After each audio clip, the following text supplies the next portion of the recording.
Hello, everybody. This is Devin Francis, also known as Leonard Meltsner. What's up, sheeple? Oh yeah, I'm Victoria. And you're watching The Adventures in Odyssey Oddcast, episode 59. What are we doing today, Victoria? We are reviewing an episode that has Jeff Lewis in it, called The Cure Part 2, Jeff Lewis Party. Woo! And also The Imagination Station Revisited Part 1. Yes. Yes, this is our March review, officially speaking. So we have our OAC episode for March and part 1 of The Imagination Station, because next month will be April, which is Easter. We've never done any Easter episodes for some reason. Not because I forgot Easter last year. So... Of course not. No, I would never do that. So just right off the bat, Cure Part 2 gets 5 out of 5 for having Jeff. Well, right off the bat... Imagination Station Revisited gets 0 out of 5 because it doesn't have Jeff. Right off the bat, we have news items. We have super most exciting, crazy news in the world, and then some slightly, possibly sad news. The super crazy, exciting news is, according to the July edition of Clubhouse magazine, allegedly, according to Nathan Hobbs for letting us know, thank you, some of John Campbell's Adventures in Odyssey scores are going to be coming to the OAC on July 9th. I'm really excited about it. Like, really excited. Raise the roof. So yeah, I don't know how much of the music. It could be just an album's length's worth. Could be a couple songs. Could be everything he's ever written for the show. Who knows? But yeah, July 9th is going to be coming to the OAC, so that's really exciting. Look out for that. Thank you, Nathan. Also, apparently, Gatling Green, on a slightly sadder note, the voice of Priscilla Peterson, has just gotten her own show on NBC, so she will not be back on Adventures in Odyssey in the foreseeable future, and it's currently unknown if Priscilla's voice is going to be replaced or not, if the character will continue on with a different actress. She's my favorite new female character. And like her and Jay are my bro TP if you ignore Jay and Riley. Because the show ignored Riley. Yes, it did. But yeah, like we said before, Priscilla Jay, more allegiance is like, that's solid. That's a thing. Oh. That's a great thing. Need more of it in my life, in your life, in all of our lives. Yeah. Okay, so on to The Cure Part 2. Written by Dave Arnold, it's episode 767. What happens in Part 2 of The Cure, Victoria? So, in this episode, Wooten and Jeff Lewis, and what's his name? What was his name? Will Baccarat? Yeah, Will. Travel to that village, but oh no, the kid, whose name I also forget, is Logan. In the other plane. Logan's and then Logan's plane ends up crashing because of turbulence, or at least coming down really hard. So Logan ends up getting injured, and meanwhile, the others end up in that village where they're planning on going to minister to. Logan's dad arrives, and then it becomes a rescue mission. The village is Nikolai, incidentally, their last stop. Rescue. All the places in this episode are real, and I love it. Episode. What was the last thing you said, sorry? I said it becomes a rescue missions episode. Yes. I'm so clever. So then they go to rescue Logan, and that's what they're doing right now. They met up with a female nurse, and Will and Logan's dad are going separately, whereas the female nurse, Jeff, and Wooten are all going together, and since Logan is injured, they have to get him some medical help quick, and I'm pretty sure the female nurse at the end is Logan's mom. So, right off the bat, we start off... Oh yeah, someone fell off a cliff or something. Yes. Yeah, because everyone cares so much about that. Because he's not an awful person. We start off with everything spiraling out of control, very literally. And the thing that really boggles my mind about hearing slash seeing situations like the guys are facing in the storm there is realizing how incredible and incredibly scary it is that for all of the amazing technology that we have, there's basically no way to avoid situations like they just faced here, right? It's like, think of how much technology we have, but when you're flying through a storm like that, like there's nothing more they could have done to protect them from nature there, which is mind-boggling to they me. could have looked at the weather forecast and been like, oh, there's a storm, don't go that day, and then they go the next day. But I know what you mean. Yes. Plus, they couldn't Yes. have gone the next day. Plus, apparently, they didn't realize that that was going to happen. Obviously, they checked the weather forecast. Weather forecast. Yeah, because that's so Always predictable. wrong. That's a whole other topic to talk about, the fact that we do not have the technology to predict weather reliably at all, because it's harder to predict the weather 5 minutes from now, scientifically speaking, than it is to predict the movement of the stars a million years in the future. Darn weather forecast. Yes. So, I really do not have a lot to say about this I episode. don't either. It was I just don't have a lot to say about the next episode either. It was all flying by so fast. I have a lot to say about the next one. So, yeah, this episode, I mean, I talked about it last time, but man, like, depression, suicide, alcoholism, drug addiction, racism, poverty, parental abandonment. Different religions. This episode is not holding back. I adore it when this show isn't afraid to tackle hard, real-world issues, and these episodes are literally throwing everything that they've got. Like, wow. I don't know about you, but I think this episode has won the place for my new favorite Jeff moment ever. Which one? When they were flying the plane, and then Jeff started quoting the Bible, and then I was just sitting there, I'm like, oh, Jeff, baby, you've come so far. If Connie could hear you now, she'd propose on the spot.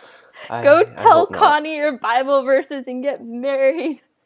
Okay. A beautiful airplane flying waitress, ice cream delivering children. It'll be wonderful. And all right. I need them to end up together. Yeah. I'm just so proud of Jeff. Especially since we just reviewed First Love a couple days ago. I also really adore the times where we get to learn about new cultures and languages, and especially really niche miscellany hobbies and occupations like dog sledding. It's always really cool to learn stuff like that from AIOO, and to hear Wooten in his natural environment. You can just feel how in his element he is here. Mm-hmm. And he's like, oh, moose meat! Gotta get me some of that moose meat! He's like piling on his plate and then just eating the flesh off of the moose carcass. And he's like, gotta get me moose meat, Wooten's favorite food next to licorice. Yeah. Yeah. Also, was it they're eating seal oil or something like that at one point? I think it's seal blubber, probably, but it was like baby seal oil. Yeah, clubbed in like baby that. seals. Yeah. Okay, so that's all I had to say about the episode proper. Wow. I told you I didn't have a lot to say, but there's more stuff to say after that. It's been 10 minutes. Yeah. Join us next time, everyone. So at the end of part 2 then, we have Marty and Logan trapped in a cabin, and Logan is unconscious with some sort of head trauma. Will and Lewis are crossing a glacier with the dog sled to get to the cabin and clear a landing site for Jeff's plane, but Lewis just fell into a crevasse under the snow. And then Jeff Wooten and the nurse are flying to the cabin, but probably won't have anywhere close to land since the others were just held up by the glacier and Lewis falling. So based on the fact that there's only one part left, and that we've seen Jeff, Will, and Wooten talking about God to both Lewis and our unnamed nurse, and I'm pretty sure she is the only female character in this entire episode so far, I think it's extremely safe to say that the nurse is Logan's mother. She's totally Logan's mother. And, like, if it's not obvious enough and you don't believe me that she's, like, Logan's mom, just look at the past missions episodes we've had. We've had, like, the one where it's Ava visits that lady, and then it's just like, oh, you were someone I never realized you were. And then that happened in the other mission episode, too. And it's like, oh, it's a third missions episode we've got. There has to be someone who we didn't realize they were someone we knew. And it has to be Logan's mom as the nurse. Yeah, plus there's not enough time to do anything else, honestly. Yeah, and, like, what was the other episode where someone is just like, oh, I didn't know you were this person, but you were. Perfect Gift and Missionary Impossible, Mission Unaccomplished are the only two I can think of. The one with the mailbox and the dog. Wasn't it that Yeah, one? that's The Perfect Gift. Oh, yeah. Wasn't there another one, too? I don't think so. Light. Balance. Light. Okay, and then we have our documentary, of course, which Victoria can't discuss because she never watches them. Nope. So in the documentary, we are seeing Bill, the real Bill Packran, and the other people at Carry the Cure showing off their traditional drum songs and dances and outfits and explaining the meanings and significance behind them and how they've turned these traditions in their religion into expressions of praise and worship to God. And I can't express how much I appreciate that this isn't just some white guy coming into Alaska and appropriating their culture to try and witness to them, but that these people are natives and that they are reclaiming their own culture that they grew up on as an expression of worship to God. So good, even the real part of it. Is Bill voicing Will? No. Or okay.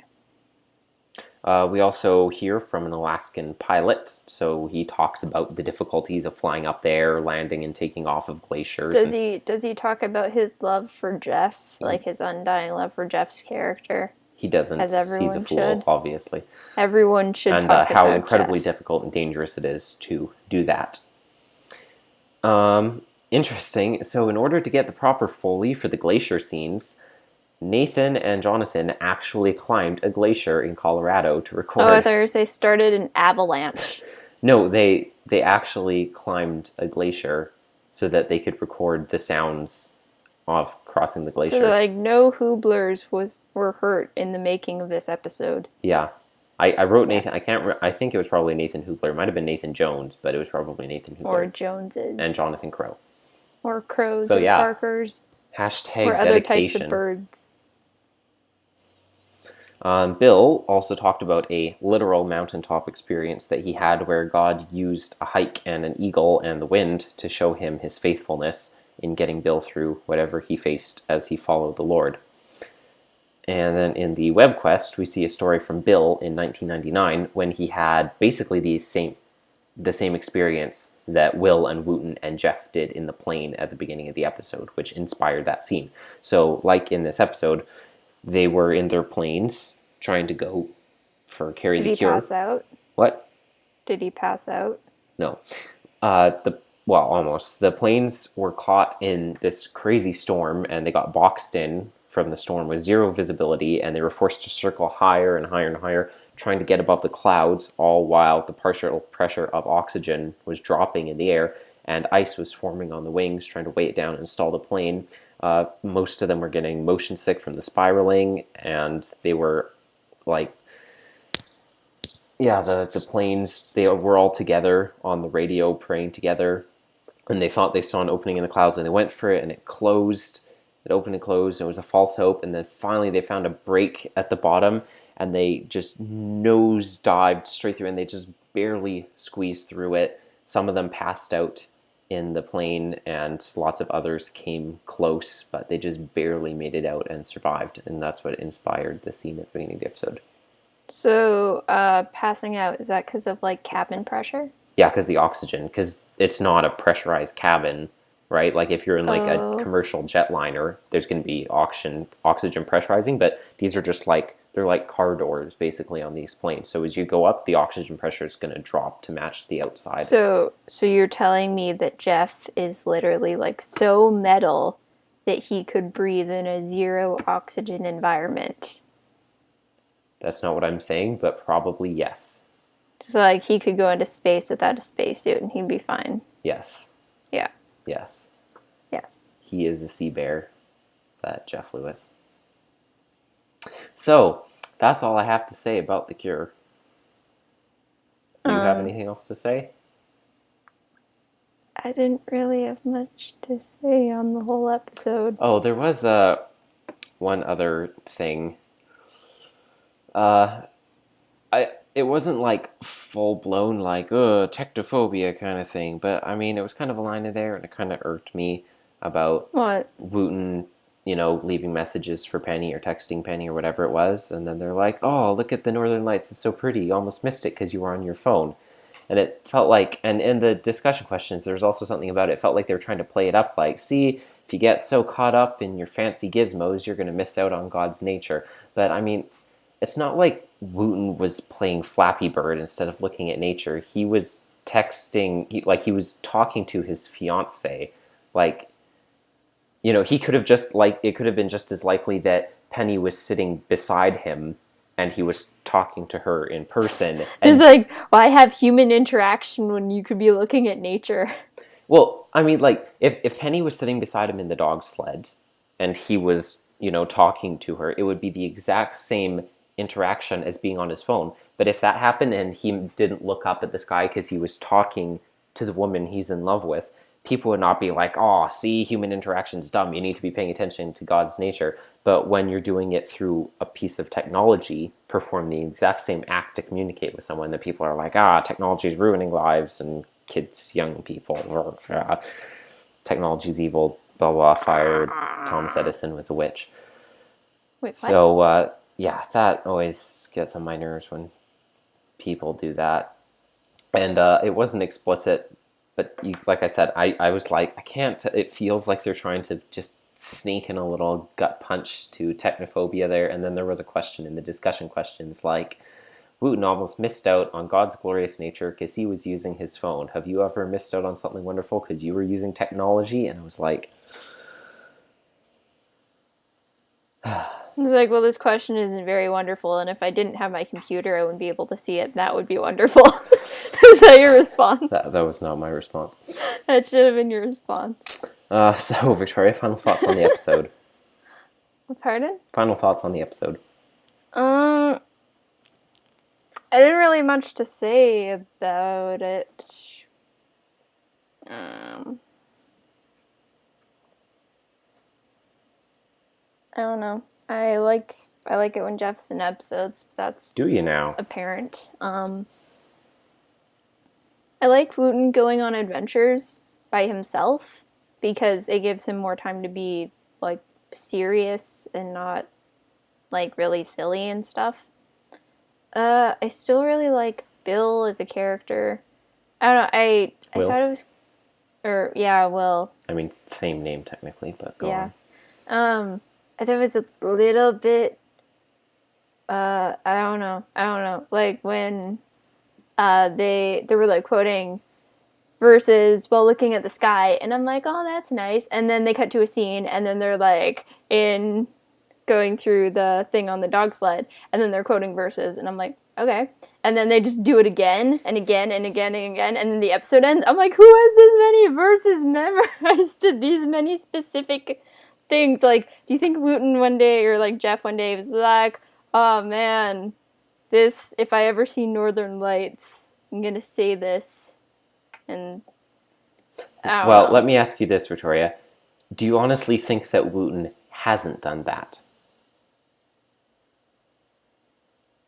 No. But no, I agree. Not with, I mean, I understand the fact that they have verses and stuff that come to mind for that. It just felt a little bit crammed into me. Yeah, same. So I don't, just cutting I back don't and know forth if I was the only one, because I felt a little bit bad saying that, because I'm like, I know we're supposed to say verses like all the time and stuff, and like know things that apply to scenarios, but I'm like, this is a little bit much. Yeah, I felt bad for thinking, because it's like, oh, look at them witnessing to people. What ridiculous scenarios. So I felt kind of bad. I'm glad you thought the same thing.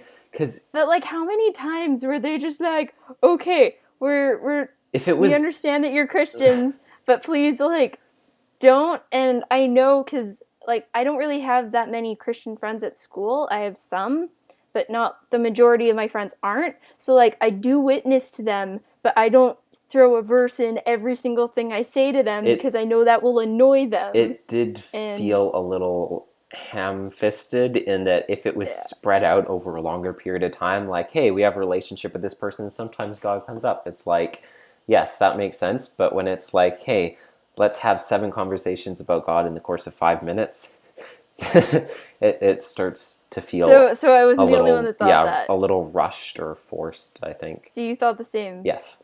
Okay, thank goodness. I felt so bad.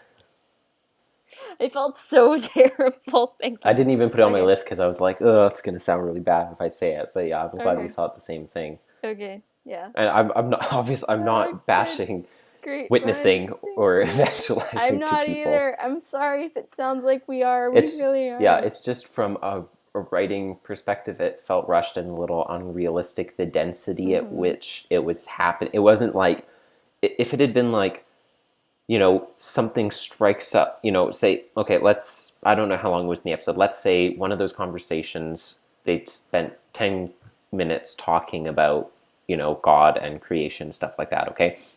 If something had come up and they'd be like, oh, we'll start talking about God, and they have a conversation that lasts 10 minutes, then I'd be like, okay, this makes sense, that's realistic. But when over the course of 10 minutes, they have multiple consecutive conversations that were none of them have to do with like God or anything, and then they just throw in verses. Like, well, no, it's just that what happened. It wasn't like one conversation that continues. It was like, it's like, here, this reminds me of God. Let's talk about this, and then as soon as that was starts, here's something else. Let's talk about this that also talk about Christianity. Every single thing with nothing else in between. And like, if it was just like 2 people, like Will mentioned it to Logan's dad, and then it cut to like Wooten talking about something. Yeah, it was happening to both of them. It cut to like them talking about something, and it cut to Wooten talking about a verse. I'd be okay with that, but it was like verse in all the scenes consecutively, and then it starts with like kicking and screaming at the beginning of the episodes. Verse. Nurse that obviously is Logan's mom. Verse. Logan's dad being a jerk. Verse. Kicking and screaming at the end of the episode. Yeah, I mean it just feels like Dave was like, okay, we have these characters, we want them both to accept Jesus by the end of the episode. Yeah. So yeah, that's what I was thinking. This is the minimum amount of Bible we need to cram into them, but we only have exactly the same amount of time in which to do it, so we're going to have to cram it all in one lump sum with absolutely nothing else in between. At one point in the next episode, they're gonna be like, what do you think? And it's like, well, in the beginning, and then he just quotes the entire Bible. Just reads all 1189 chapters. And then at the end, Logan's dad just like, I give. Okay, so so we did have some more things to say about the episode. You guys probably all hate us now. We had a couple more things to get out about the episode. So, any more final thoughts? Everyone probably thinks we're horrible human beings. Oh, they probably thought that already. Yeah, probably. Anything else to say? I like Logan's character. Yeah. That's it. Logan's dad is mean. I kind of touched on it before, but I really liked it when they got to Nikolai. Like, they showed, Chief Tom, who I learned is Geppetto from Once Upon a Time, which is cool. Chief Tom and Will interacting, speaking their own language, talking about their own cultures and stuff, and making something authentic out of it, which is super duper cool, as I expressed previously. So anything else? Probably. I really am loving The Cure, and I cannot wait to hear part 3. And that's about it. Something that annoys me about multi-part episodes in everything, like every single thing you can think of, even like chapters in books, they always have to end with a cliffhanger. Well, yeah. And it's like, why do they? I know it's to keep you coming back, but I wish the endings weren't so repetitive. Like in The Cure Part 1, it's like, everyone's screaming and in danger. And that's how Part 1 ends. And in Part 2, it's like, everyone's screaming and in danger. And it's like the exact same thing, but with different characters and a different circumstance. I'd prefer if it was just like, talking, and then someone's just like, oh, there's like a twig that snaps. They're like, oh, it's a bear. We're going to get mauled. And then the episode ends. I thought you were going to say you're really annoyed that they're always suspenseful and then you really want to know what happens next. And I was going to say, well, you don't have to worry because at least with Classic Who, the stingers at the end of every episode never leave you in any kind of emotional suspense for next time. But then you said that they're always the same, which is probably best described as by the example of Classic Who. So... like the woman walking into the lake to commit suicide, and it's just like, I love how you and me had the same reaction. I'd like, also wait, just like to point out how out of context, how utterly terrible that sounded to everybody. It did sound terrible. It is not as bad as it sounded. It's not right just now. Imagine two people having a really boring conversation that you can't hear because there's too much static, and then all of a sudden one of them starts walking into a lake, and then it just ends really, really slowly. And the video is terrible quality. There's lots of static. And it takes about 2 minutes for them to actually walk fully into the lake. Okay, we don't have to go through the whole description, Victoria. This is an Odyssey podcast. But yeah. We didn't realize till like 2 episodes later that she actually died. We thought she was just going swimming or something like that. That's how bad it was. We didn't realize that she died until much, much later. Anyway. That's the point. Yeah. It still sounds really bad, I'm sorry. Okay, let's talk about Imagination Station Revisited, Part 1. And let's switch now. And here we are, we're back now with the Imagination Station Revisited, Part 1, Episode 641, written by Paul McCusker. And why are we doing this episode in particular, Victoria? Because you like this episode, and it's an Easter episode, and it's not Easter. Yes, all 3 of those things are true. I do like this episode. I prefer it quite a bit to the original Imagination Station adventure, and probably at some point, despite the fact that we'll already have reviewed one of them, we'll probably do a versus for the original Imagination Station versus the latter one. I mean, the fact that we've already reviewed this one will hopefully just speed up the process of doing a versus, because we won't have to say individual thoughts on it unless we come up with things that we didn't say this time around. So, before the episode begins, it's worth noting that because these episodes are in Album 50, their titles are parodies of old episode titles. In this case, the Imagination Station Revisited is a mix-up of the Imagination Station and Pilgrim's Progress Revisited. For some reason. What do you mean? I don't know, I never really understood why they did that title thing with Album 50. Because it was because it was Album 50? Yeah, because it was all about callbacks and bringing back old things, bringing back old characters, old storylines like Applesauce, and all sorts of old things, including titles of old including episodes. The Whisperer, everyone's favorite villain. Yeah. They brought back Applesauce, though, so... They brought back Jason only to kill him off. But not really. Well, that's what they do. So, know who they didn't bring back this album, Devin? Sorry? Know who they didn't Jeff bring Lewis. back this album, Devin? Jeff Lewis. Jeff Lewis. So, this episode has a cold start with Kelly getting into the new Imagination Station just before its public unveiling. Didn't do synopsis. Oh, sorry. Please. So, in this episode, this is the first episode with Wit's new Imagination Station program, which we currently have. The one with new all Imagination the doors. Station, not Imagination Station program. That is my description. And so Kelly sneaks in the night before it is going to be launched. Not the night. And then she gets sent back to the same program, which Dig Willow did originally. It's not the same program. One very close, an Easter program with the crucifixion and everything. And so then she meets a blind child named Josiah? Okay. And Josiah's dad. And right now the episode ends with her in jail. Because Judas is a jerk. He is a And jerk. they call her K-L-A? Because Yes. they don't know how to pronounce names. And everyone, once again, thinks that she is Greek because she comes from Odyssey. Yes. One of those Which jokes that never gets old. I finally get that joke. So that's cool. I mean, it's almost not even a joke, really. I mean, Odyssey is Greek. I just got that joke, though, so yay. Yeah. Congratulations. It's like Odyssey and Iliad. Yeah. Yeah. I mean, even the name itself, even if they didn't know about the books, the name itself is Greek by language. Well, I mean, they wouldn't have had the Iliad back then. It was already written. I'm pretty sure it's older than that. Trojan War, I think.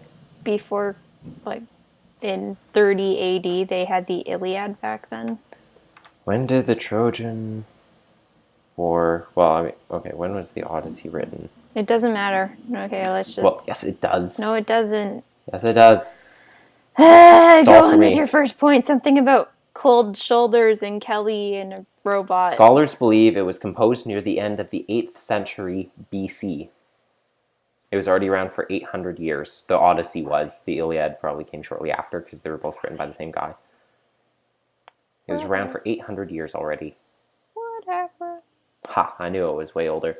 Okay, so...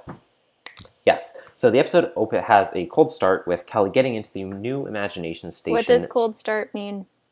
Like there's no like theme and hi, Chris and stuff. It just starts right in the thick of it. It starts with a shh. Yes. The day before the public release of the new version. I have to say, while I do adore the classic imagination station sounds like anyone else out there, I think I prefer the new ones, which I know is a very unpopular opinion. Because what? I've told you this before. I love the old sounds, but the new ones are so cool. Besides the cleverness that can come with the doors, I really love the sound of the warping between places, like the sudden ripping and tearing sound, like you're suddenly ripping and tearing through space-time and being spat out into another place. This feels very sci-fi to me and fits with the imagination station. I picture the transition visually as being very similar to the effect of hitting and leaving warp drive in Star Trek, where you're like, and all the lights are like thrown back, and then it's like when you stop, except a lot faster. Faster than warp drive. Yes. However, and I've said this since day one, the most confusing thing to me about the new imagination station, beyond where Wit found the room for all these rooms and hallways that it allegedly has. It's Wit's End. I know. Snoopy's doghouse. It's a TARDIS. You just create new rooms. Snoopy's doghouse. Reference back to our Wit's a Time Lord episode. Watch it. Yes, it's a good episode. So shameless self-plug. The thing that confuses me the most is how people move through them. Now, we've talked a lot about how we believe the imagination station works on a neurological and psychological level. We had an entire episode about that. Also, something to do with hammers. Also a very good episode, yes. Watch it. So I think that we did a very good job of coming up with solid supported ideas on how the imagination station works. You did. I can't remember what happened in that episode. Thank you.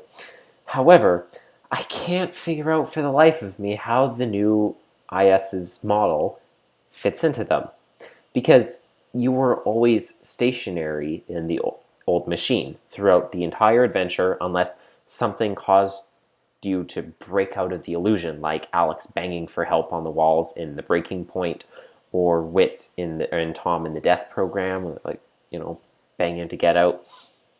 But this version has people apparently traveling through rooms and hallways as they go about their adventures, almost like it's some kind of AR experience instead of VR. I think people are just like walking into each other and they think it's a wall and they're just like, oh, gotta go the other way. Like, you know what I mean? People come out of the room and they have like all these bruises on their arms. The old one black was eyes. The old one was VR where you sat and everything was virtual inside your mind, an illusion. But the new one is more like AR, like augmented reality, like you're wearing a HoloLens, like Bernie. Unless you're in the Odyssey TV show, then you're in a submarine going through people's bodies. Yeah, talking, literally going through. Yeah. Eugene. Yes. And then other confusion and disgust. Ants, apparently, and okay. We'll get there eventually. Movie review 14, that's going to come out someday. We'll get there eventually. No, you won't. Yeah. That's what I have to say to that. Back to the point. So, this version has people apparently traveling through rooms and hallways as they go about their adventures. It's suggested that every time they pass through a transitional door in the adventure and warp to another location, they are physically passing through a door in Wit's End. But with the long periods in the adventure between these transitions, they can't be moving in the real world all the time, or they would run into the walls. And that means that this new one has people sometimes moving and sometimes being frozen, which is not only needlessly complicated, but you don't even need to have real rooms and doors. You could just as easily have them all be inside the user's mind, and there aren't actually rooms and hallways and stuff. It's just part of the adventure, and you only perceive it like that. Speaking of perceptions, I'm surprised Kelly didn't have a heart attack between episodes when she was falling. Yeah. How does talking work? Is it like you're thinking and then... Yeah, it's like a dream. Okay. You're in sleep paralysis, just like you do when you have a real dream. Screaming and stuff. Yeah. Can you imagine if, like, everything you said in the imagination station you actually said verbally and you didn't realize it? So, like, Connie and Eugene are trying to take orders downstairs, and you just hear all this screaming coming from upstairs, like, oh, don't worry about them, they're fine. Health inspectors coming in, and you can hear the screams of tortured children being whipped in the mud pits upstairs. Well, this is album 50, Devin. They did get shut down by a health inspector. Yes. Now we know why.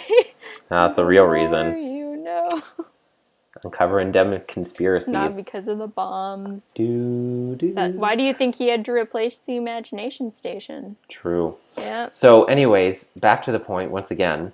You could just as easily have all of these rooms and hallways be inside the user's mind, just like the previous versions of the station. There's literally no point in having numerous physical pathways to tread. I suppose, though, the only upside is it does at least contribute to Kelly's nightmarish scene at the end where she's caught halfway between reality and the adventure trying to escape the crucifixion, which is an absolutely mortifying scene. Oh, I forgot to get you to do this. Oh, stupid Devin. Studio. Do you think they just got her to, like, scream into the mic and then they just, like, down-pitched it? Scream at the top of your lungs, we'll record it. That is how voice recording works. Well, I know, but I always thought it was really awkward because... Well, it is. Imagine what it's like to record efforts for video games. I've seen that. I've seen Jesse McCartney recording Roxas lines. He's like, that's my point. Whoa! Yeah. Magic! And it's really weird. Anyways, I forgot to get you to watch this because you've never seen The Adjustment Bureau, right? Yes, I have. I hate that movie. Oh, you have seen it? I hate that movie so much. That's it's one of my least perfect. favorites. Okay, I recently watched it for the first time. I tried to find the scene on YouTube so I could put it into the description, but I cannot find it anywhere. That movie fills me with an undying rage. When I watched the movie, literally all I could think of through the entire film was the new Imagination Station. I watched it just before we did this review. Has this big door thing. The agents, angels, whatever you want to call them in this movie would get around by walking through doors, and then they would transport to somewhere else every time they pass through a door and they come out a door somewhere else. Like they would just go through a door to an alley on the side of the road, and then they would come out in an art gallery and they go through another door. It's very Matrix-y. And be at, Yankee Stadium, and then through another door, and then you're in Times Square. And all I could think of the entire time was AIO. It also reminds me of the doors in Monsters, Inc. as well, but mainly of AIO. So there was one scene where they're just like passing through all these doors, and all I could think, I was like, it's the new Imagination Station. That's all it is. They're just passing through all these doors, and it's like... Can you imagine Monsters, Inc., like Mike and Sully are having that final, like... fight thing with Randolph in the climax, and they just go through a door, and then it's just like Kelly screaming and falling down. They're like, oh, wrong one. Then they close it and they keep on carrying on. No, I don't think I could imagine that, Victoria. Yeah. So I would say that they have the door thing because it looks cooler, but this is radio, so they have no reason to have the door thing. My opinion on the door thing. It sounds so cool. It's a cool idea. I both like it and dislike it. I dislike it because I don't know, it kind of brings about this inconvenience. Like, you're never where you want to be. I know it's like, oh, you're following. Yeah, because that never happened in the old Imagination Station. It's like it's taking you when it needs to because you have to follow the adventure and stuff. But the old one did that too. You'd be doing something, all of a sudden you'd be like, but it didn't do it as much. It didn't cut away as much as this one does. True, and like with the old one, that's not a fault of the design of the machine. That has to do more with just the specific storyline, not the method of transition. But it just bothers me because you're never with character. Because like in the old episodes, you were always with characters you needed to be with for like the whole thing. And then in this one, it's like, oh, come on, Josiah. And then she just goes through, and then it's like 6 months later. And then Josiah's like, you abandoned me when we went through the door. And she's like, how do you think I would be able to do that? I'm pretty sure the literal exact same thing happened to Digger Digwillow in the original Imagination Station. Yeah, well, yeah, he closet child. Yeah. Yeah. Digger came out of the closet. It was a very momentous moment for the show. So because I literally can't talk about anything else other than the new Imagination Station, I have another point about it. It should be also the door noted, thing is cool, though. That's the good. Sorry? My good point about the doors is it's really cool. Yeah, I'm still disappointed when we did our review of it wasn't. Oh, I guess we didn't do that review, did we? The Perfect Church. It's weird because I thought I remembered. We didn't. We never reviewed that. No, I thought I have a point about it. We didn't have the podcast back then. But I have a point about that. I feel like I talked about on the podcast, which is you probably talked about it in the two-parter that came right after with Camilla. Servant is listening. I might have, but the idea that when Paul, like known as Saul, then he pushes Matthew down a well and Matthew falls down, and then it acts as like a door and cuts Matthew away. And I was really hoping in that moment that it would be like a portal kind of thing where your momentum is carried between doors. I was basically hoping, so on the ground here, we have like Paul and we have the well, and then we have like the house here. So I was hoping that Paul's going to push Matthew. He was going to fall down the well and rip through space-time, come out the door right here, and then fly into Paul instead of fly. Or even better, he goes down the well, and then the thing's right here by Paul, and then he just goes down the well, comes right out, pushes Paul, then Paul falls into the well. And then it's a never-ending cycle. Yeah. It's basically just a representation of Portal 2 co-op, I imagine. Yeah. Okay, so yeah, what I was going to say was it should be noted that in this new Imagination Station was mentioned 2 episodes previous in the triangled web, because everyone still piles into the Imagination Station, like the old one for Lewis and Clark adventure, when there's like 10 of them all crammed in there. That's my favorite part in the triangled web. Just the adventure, and then they're on the boat and it's sinking, and they're like, get off the boat! They specifically mentioned that this is the old Imagination Station. Like, we'll go through an adventure in the old Imagination Station, and Connie also asks Whit when he's going to unveil the new one. I believe she's asking because she's trying to grab stories for Spirit Week to get publicity. So she's like, when are you going to unveil the new Imagination Station? Care to make an announcement? And he's like, what new Imagination Station? And then he goes like this, and she's like, what new Imagination Station? And she walks away. Oh, I thought that was supposed to be a weird gesture with the Men in Black forget me stick thing. Yeah. Okay, finally, on to the actual adventure itself.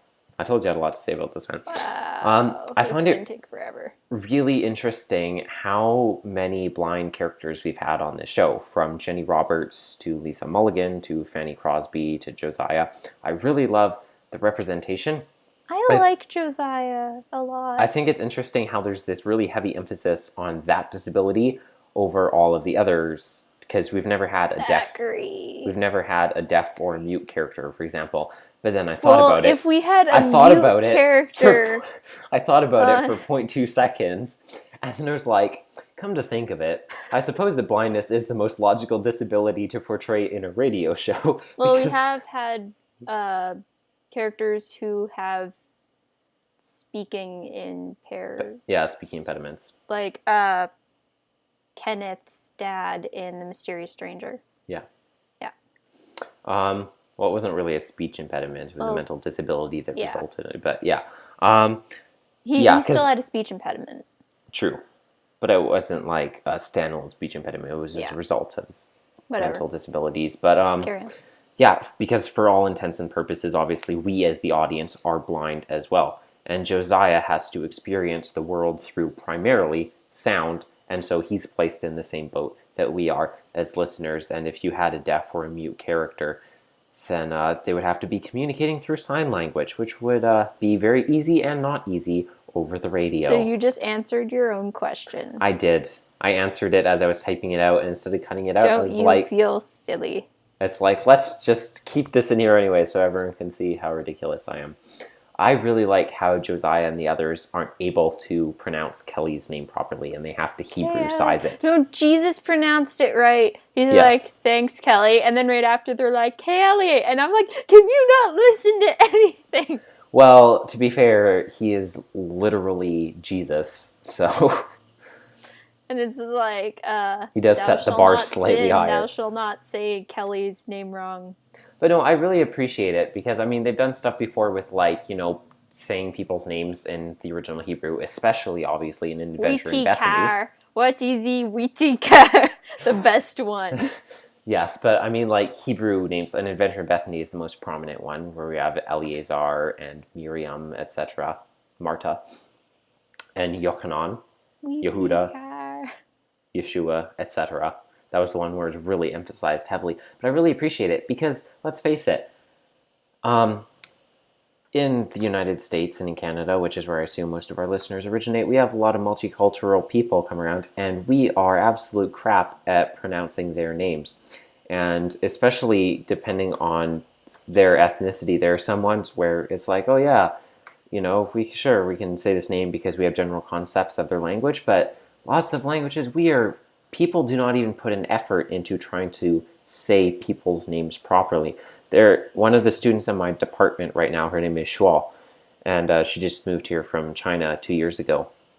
And I am one of the very few people at work who says her name as Shuo and not as Shu or Shaw or other things like that because they can't bother to take more than 6 seconds to look at how it's spelled or understand how it's pronounced. And, you know, it's something that happens a lot with more marginalized races.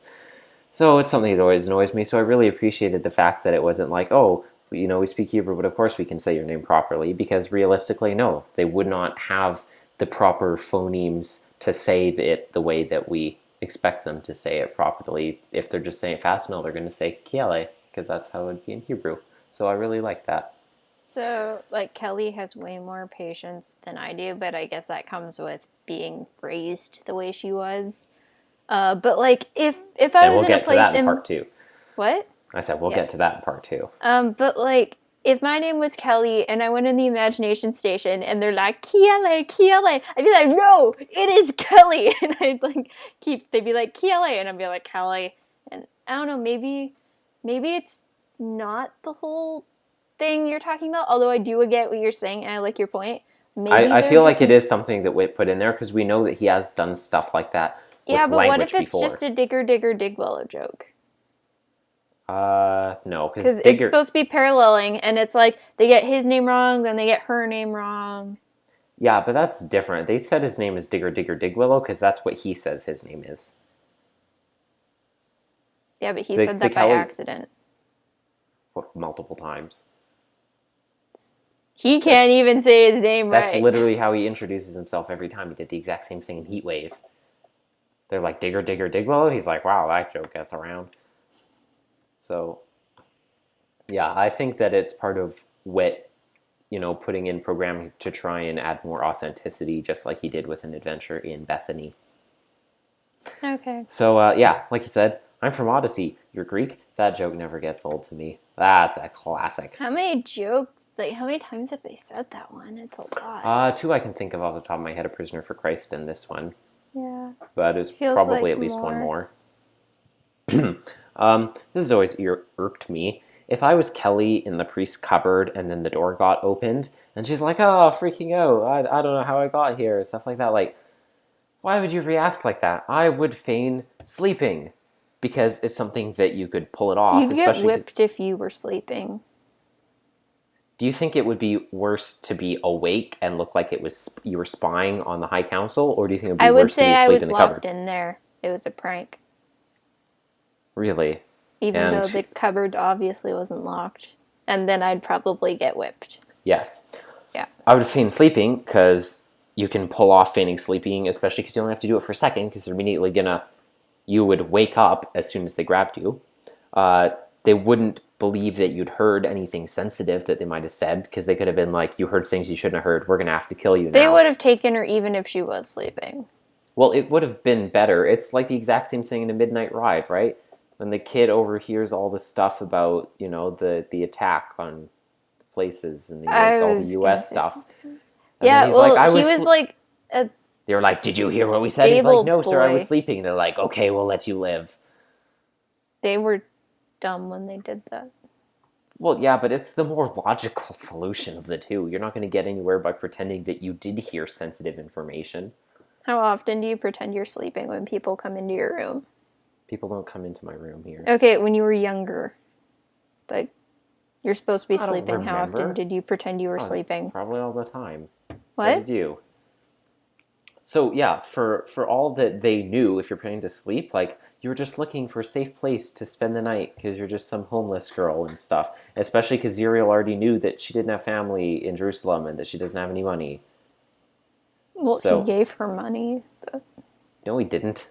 Oh, I thought he did. I'm pretty sure she got, like, whisked away. I don't think he actually paid her. Well, that sucks. But... I'd see him, and then, can you imagine, they just, like, open the cupboard, and she's sitting there, she's just like, give me money. You owe me. He just opens the door, and she's like, pay up. Yeah, you still haven't paid me. So, yeah, it's not a great solution, but it's better than freaking out and flailing like Kelly did. I feel like that's very uncharacteristic. I feel like any other kid character would have freaked out and flailed, but I feel like Kelly has more street smarts than to do that. Kelly is so much like Sue from The Labyrinth. I really appreciate Zuriel's character, because I know that... Him. I like him. I know that the majority of the priests were acting out of self-righteousness and self-preservation in what they did, but I don't believe that all of them could have been. In fact, I do believe that Scripture mentions one guy who was from the temple, but he wasn't against Jesus, but he couldn't speak out because of everyone else. I don't remember where, sorry. I'm pretty sure it's in there. Hearsay, biblical hearsay, it's what everyone wants on this podcast. Like, hopefully. The point is, while Zuriel is against Josiah and the other people flocking to Jesus, he actually has really good intents about it, because from his perspective, Jesus is a false prophet, and if he's doing supernatural works, then he may be of the devil. And from his perspective, having his son and these other innocent children flocking to him and receiving blessing would be the most frightening, dangerous thing for a father. Even still, despite that, he does not hold his beliefs about Jesus with certainty, just with caution, because he's still trying to dig deeper and uncover the truth about whether or not Jesus actually is the Messiah, instead of just assuming that he isn't, like everybody else. Everybody else touts that it's blasphemy to claim that you are the Messiah, but Zuriel is the only one who holds to the fact that it's only blasphemy if it isn't true. Yeah, just interject and add on to what you're saying. I've always really, really loved Zuriel's character because he's like number one dad. He is so great. He's like, everything I do for my son and his safety and his protection. And then once he learned that like Jesus helps his son, he's like, I don't want anything bad to happen to Jesus, but I don't want anything bad to happen to my son, so I can't side with Jesus, because if I do, I might get killed, and then no one would be able to look after my son. And I'm like, oh... you have good intentions at heart, kind of. Oh, he does have good intentions, period. Yeah. I'm not sure what it is specifically, but something about the sound design for these episodes has always struck me as exceptionally exceptional. The sound of the doors, it sounds really cool. Exceptionally exceptional. Not just the door. I mean, the doors are phenomenal, as I've said, but the overall sound design for this episode is incredible. It's the music too. I just props love to Nate the Jones clip and John Campbell. blast when she's falling. She's screaming this, like the scream fades out, and it's like the music's like da da da, and then it like it keeps on playing that, and then the next part just like starts, and she's like yeah, because that's the noise that Kelly makes. Spoiler alert. Yeah, so yeah, props to Nate Jones for sound design and John Campbell for composing. Soundbite. Here's our clip from the official guide. Soundbites. The Imagination Station Revisited. John Mark is played by Chad Reiser, who played Digger Digwillow in the original Imagination Station adventure. What? So, yes. I've always loved this because this whole album is meant as a send-up to the show's past. And that just adds on so many more parallels between the episodes, not just one. Because I always really like John Mark, and now I know why. Not only is it the fact that Chad Reiser, who's Digger Digwillow, has a cameo in this episode, but he's playing John Mark. And in the original episode, John Mark was his BF. He was the he was like the companion to Digger Digwillow in the same way that Josiah is to Kelly. Digger's like, I'm my own best friend and I'm all alone. When you grow up, you will be me someday. And it's like, I've come John to the Mark's past like, to tell you me, something. Digger Senpai. Yeah. So that's all my points about the episode. That awkward moment when you realize you're your only friend in life. Forever alone. Final thoughts, Victoria? I really love Kelly. She's such a good character. I wish that it always bothered me how these were the last episodes before the hiatus, and as such we never got any more Kelly episodes after this, because I would have loved to see where they would have taken her character after this. I would have loved to see Christian Kelly doing things. Spoiler alert. Well, yeah, I'd also love to see Grady and Trent and Grady. Mandy and literally everyone else. And Mandy and Trent's relationship. Here's hoping we have they more come stories back. to tell with the Strasbourg, so we kept them in Odyssey. And then Mandy appeared in one more episode, and then she disappeared forever. Actually, it doesn't really bother me as much as it bothers you about that, because the only thing they really had left to do for Mandy before they could send her off was just throw more hints that she's going to end up with Trent, and that's well, what I wouldn't call them they did. Hints, and then per se. Sent her off. I mean, it was already canon, so it's not really a hint, but it was more set up. I know what you set mean. Up, yeah. I wish that she was in more stuff. Speaking of Aria, Noelle, Curzon, her lovely self, she was just in a production. Watched the video. I did. It was really great. That was a while ago, I think. It's quite a long time I saw ago. the video yesterday. Yeah, she did post it yesterday. Final thoughts on this episode, Victoria? Good episode. I like it. I like Kelly. I like all the characters. It's always really weird for me to hear Will Ryan in another role, because you can just hear like the Will Ryan-ness in it. Do you mean another role apart from Eugene and Harlow and Harley? Yeah, like another one of his non-usual roles. He does play a lot. I do believe he plays the most characters out of anyone on the show. Yeah, it's always weird. Every time he plays another character, I'm like, you're Will Ryan. What are you doing? Go work on a computer. Go serenade Katrina with knockout perfume. I think he has played 79 characters on the show. Yes, and he has beat Corey Burton. Yeah, I should say, because that's who everyone's like. Corey Burton's played so many characters, but Will Ryan has played, I think, a little less than 10 more than he has. He plays what's his face. And he continues going on because Corey Burton's not on the show anymore. What's his face? Who does he play? Who? The traitor dude. What? Name escapes me for some reason. Who plays? Will or Will Corey? Ryan. What? He plays what's his face at the end of this episode. Judas? Yeah, Judas. Caiaphas? Yeah. Oh. I wanted to say Judah, and I'm like, it's not Judah, and I don't know why I couldn't think of the name. Judah is a perfect cinnamon roll, and he can do no wrong. Yeah, what do you think's going to happen? I think Judah is going to have a change of heart last minute, and nothing bad's going to happen. Are you talking about Back to Bethlehem? No, or Judas. Ah, you messed me up. That's no, I meant Judah from Back to Bethlehem is a perfect cinnamon roll who can do no wrong. Oh. He's great. I No, thought you were Judas talking Iscariot about Judas. sucks. Although I did see a post just yesterday, which I thought was very profound, which was basically pointing out that about, how strong Jesus' agape love is, that we know that he knew very explicitly that Judas was the one who would betray him, but he loved all of his disciples so equally and loved his enemies so much that his own disciples were not able to tell which one would betray Jesus. Like if Jesus had shown any partiality to them, if he'd been slightly colder to Judas because he knew that he would betray him eventually, they would have been like, oh, maybe Judas is going to betray him, and that's why Jesus is always so mean to him. But Jesus showed such equal love for everyone, despite what they would do to him to varying degrees, that they weren't able to tell who would betray him, and that's agape love. And even when he is betrayed, he just gives him a peck on the cheek and sends him on his way. Yes, that's the way to look at it. Yes. Okay, are those Even all your though it final wasn't thoughts, Victoria? Jesus who kissed him, it was him who kissed Jesus. Well, we can't rate these yet. No, but are those all your final thoughts? Yeah, the door thing.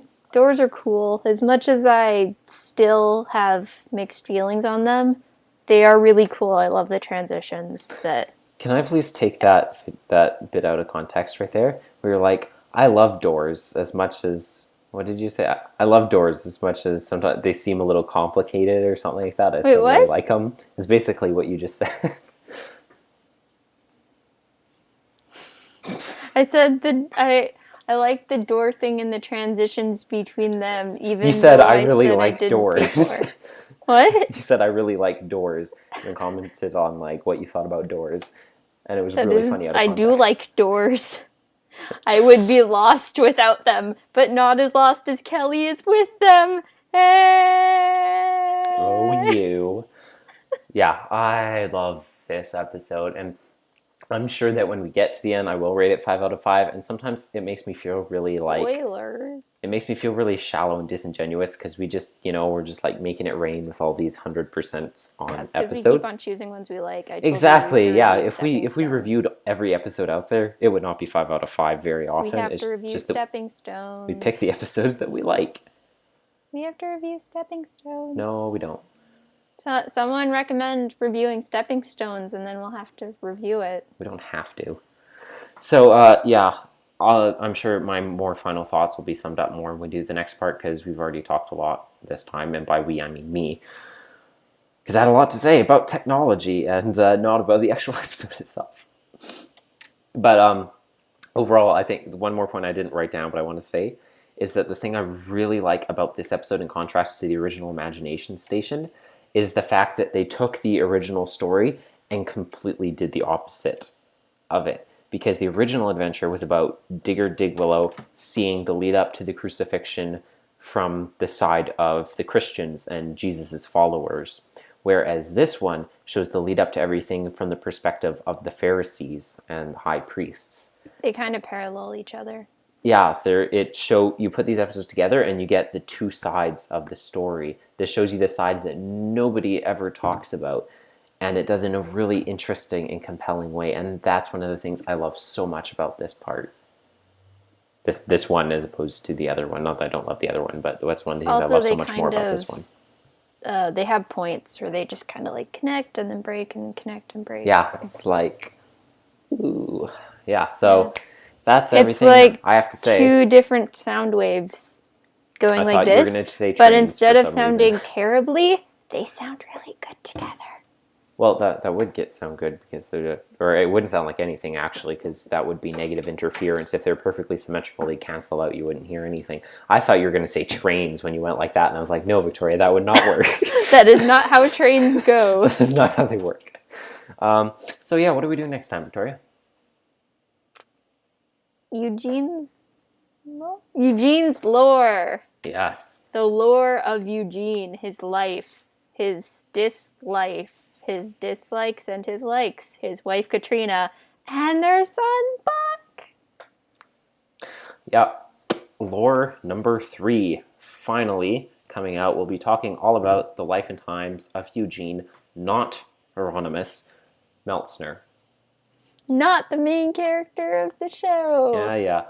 So that's what we'll be doing next time. So it'll be, another one of those ones where it's pre-recorded audio where we talk really fast while a bunch of pictures show on the screen. So it's another one of those ones where it's more of a reference one than something to watch for, hey, this is entertainment and hilarious. It's more of an informational thing because it's one of those ones where we do it and it's like 7 times more in depth than Eugene's AIOO wiki page. I mean, it's a good page, but it's not anywhere near as in-depth as what has been written for our lore episode. So you don't have to tune in next time for that, but you probably will, because for some reason, the BGTOs and the lores are by far our most popular episodes, apart from a few exceptions. Yeah, we have no idea why. Apart from like the movie review and Arya's interview and other stuff like that, and our first episode. So until next time, thank you for joining us. Comment, subscribe, like if you like my new haircut. Leave a comment about what you thought of the episode. Don't forget to rate and thumbs up if you like this episode and would like to see more like it. Also, like our MySpace page. So, thank you for joining us on our side of the YouTube. This has been Devin Francis, also known as Leonard Meltsner. And I like doors. Thank you and good night. Mwah!